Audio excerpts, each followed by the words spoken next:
All right, so we're back. And, we got a ton of requests to do a deep dive into Game 7 of the World Chess Championship. Oh, yeah.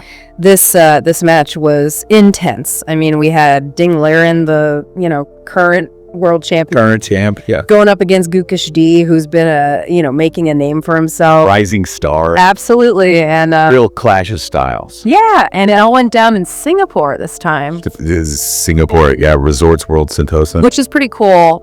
First time for the championship. Yeah. And they had Google as the title sponsor. I know, right? What's a tech giant doing? Sponsoring the World Chess Championship. That's a good question, right? But it really shows you, I think, how chess is kind of entering this, new era. Yeah, it's true. It's not just, something that you play in a park, Right. It's this global phenomenon. I think this game 7 really captures that. Yeah.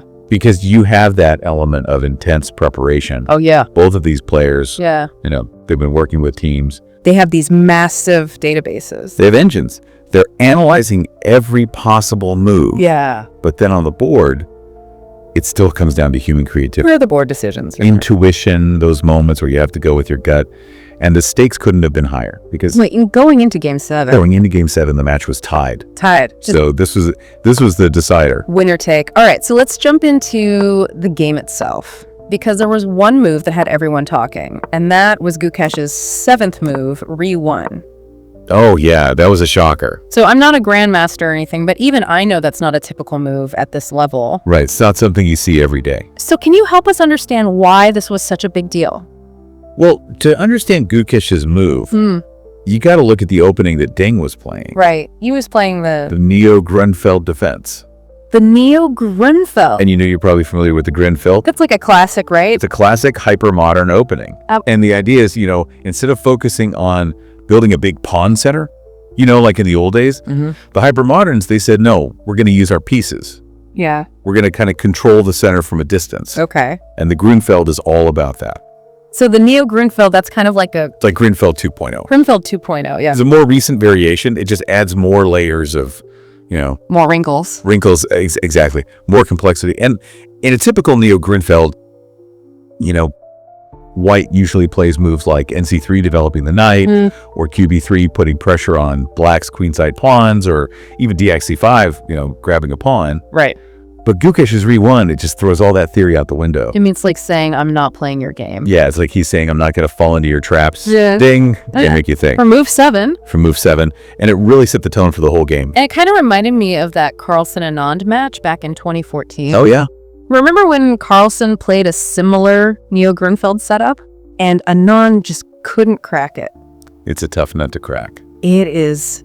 So, right from the opening, Gukesh was putting the pressure on. He was making a statement. But was it risky or was it genius? I think it was a bit of both. Oh, really? Yeah. I mean, it was definitely a risk. I mean, he's sacrificing some development, right? Yeah, he's not developing his pieces as quickly as he could be. Right. But it was a calculated risk. Okay. He was trying to steer the game into unfamiliar territory.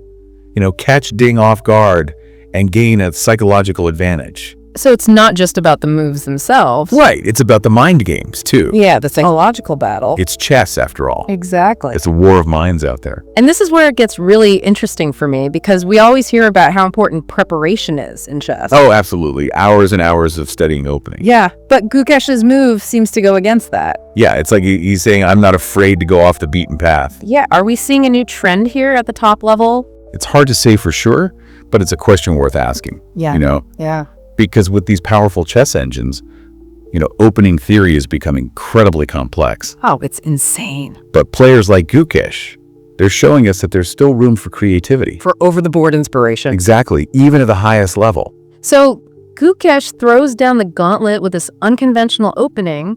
How does Ding respond? Well, Ding is a fighter. Yeah, we know that. He's not going to back down from a challenge. So does he rise to the occasion? He does, but not in the way that you might expect. Oh, really? How so? Well, instead of trying to punish Gukesh's unusual move right away, he takes a more subtle approach. So he's biding his time. Yeah, he's letting Gukesh build up a slightly better position, waiting for the right moment to strike back. Now that sounds like classic Ding to me. Yeah, I mean, patience is one of his hallmarks. He's known for his incredible defensive skills. Right. His ability to find resources, even in what seem like hopeless positions. So we've got this intriguing dynamic developing. Gukesh is pushing the boundaries, trying to dictate the flow of the game, and Ding's playing the waiting game, biding his time. A real clash of styles. Yeah, and the tension is building with every move. Every move. Where do we go from here? Well, buckle up, because things are about to get really interesting. I can't wait. Yeah.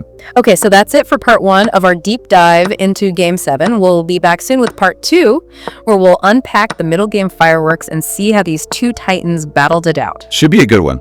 Yeah. Until then, keep those pawns moving. And those mind sharp. Exactly.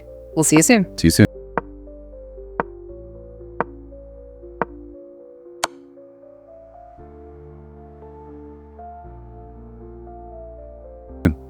Okay, so we left off with this incredible tension. You know, Gukesh is pushing the boundaries, Ding is biding his time, and then bam, move 22. Ding goes for this pawn grab with key cost 2. Yeah, that raised a few eyebrows. It did. I mean, I'm looking at the board and I'm thinking, he's already in a slightly worse position. Why give up more material? Right. It seems risky. Yeah, like he was playing into Gukesh's hands.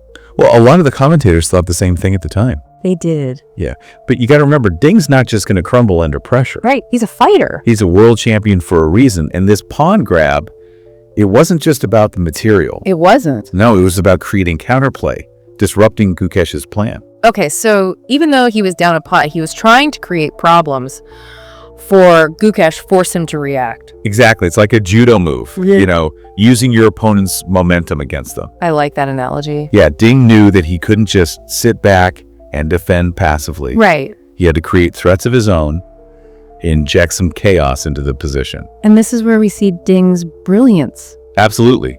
He wasn't just trying to survive, he was looking to turn the tables. Even if it meant sacrificing some material. Exactly. It was a bold strategy. But was it the right one? I mean, could he have focused on building counterplay on the king side instead?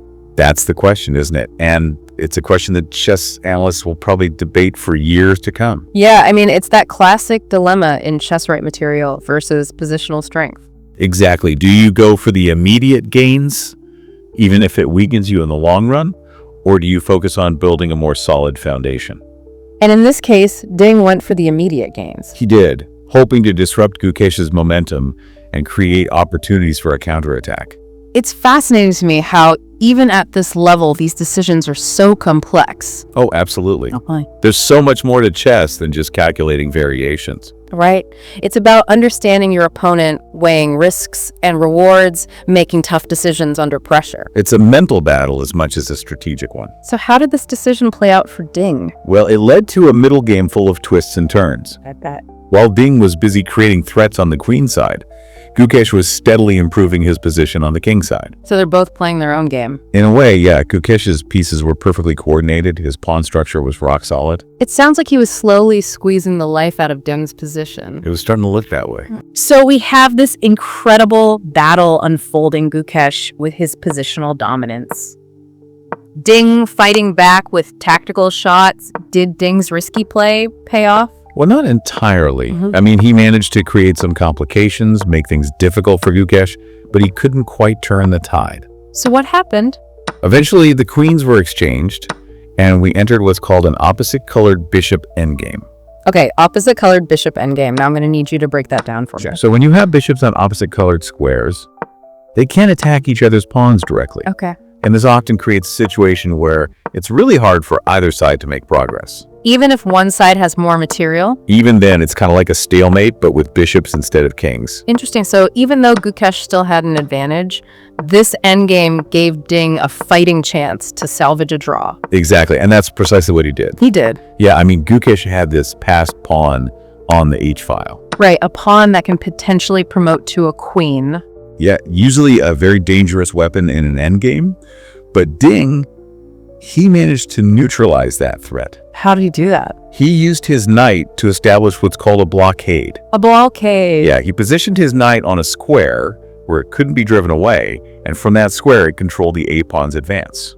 So like an impenetrable fortress. Exactly. Gukesh just couldn't break through as a masterclass in defensive technique. This is where we really see Ding's defensive genius. Absolutely. And it's worth noting that this type of resourceful defense, it's a recurring theme in Grünfeld endgames. Oh, really? Yeah, we've seen similar situations in other famous games like Kramnik versus Fiddler from 2005. Where a seemingly winning advantage was neutralized by tenacious defense. Exactly. So even though Gukesh had the upper hand, Ding was able to exploit the unique characteristics of this opposite-colored bishop endgame to secure a draw that's amazing. It was a remarkable achievement. That wasn't just about technique, right? There must have been a psychological element to it as well. Oh, absolutely. Imagine the pressure Gukesh was under. Oh, yeah. He played brilliantly throughout the game, built up this winning position. And then in the end game, he runs into this wall. This immovable object. Yeah.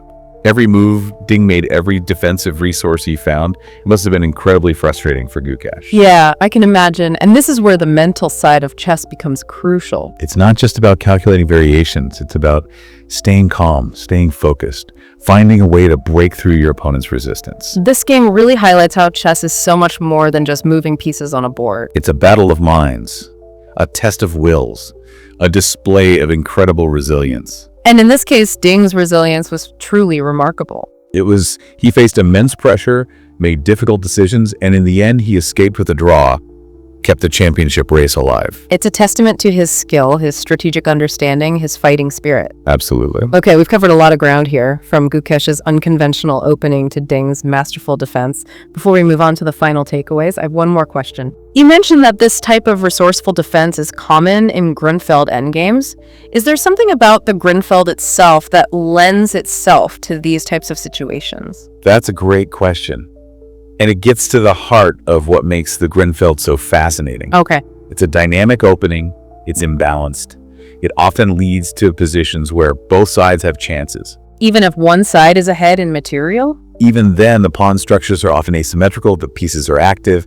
There's always this potential for counterplay. So even when it seems like one side has a clear advantage, the defender always has a chance to fight back, to create complications, to exploit the dynamic possibilities. And this makes it really hard for the attacker to convert their advantage into a win. Exactly. It's not just about the opening moves. It's about understanding the strategic themes that run through the whole game all the way to the end game. And in this case, Ding's deep understanding of the Grünfeld allowed him to find those defensive resources and hold on for the draw. Precisely this game was a perfect illustration of how a deep understanding of opening principles and endgame techniques can lead to incredible results.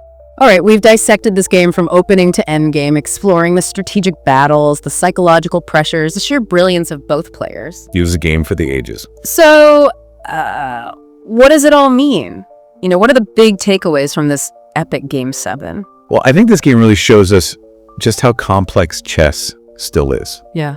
You know, even with these super powerful chess engines, all this opening theory. Right, players have access to millions of variations. Exactly. But we still saw, you know, human intuition, creativity, resilience. Yeah. I mean, Gukesh's opening choice, Ding's defense, they weren't just, you know, calculated lines. They were expressions of style. Absolutely. A deep understanding of the psychology of the game. It's like those moments you see in sports where the playbook goes out the window. Right. And it comes down to raw talent and instinct. Exactly. And the fact that this was happening at the World Championship. With so much on the line. Yeah, the stakes couldn't be higher. It's incredible. This game reminds us that chess is a game of mind, AD spirit. You need both. You need those analytical skills to calculate, but you also need the mental fortitude to handle the pressure, to adapt to the unexpected, and to keep fighting even when it seems like you're losing. That's what separates the good from the great.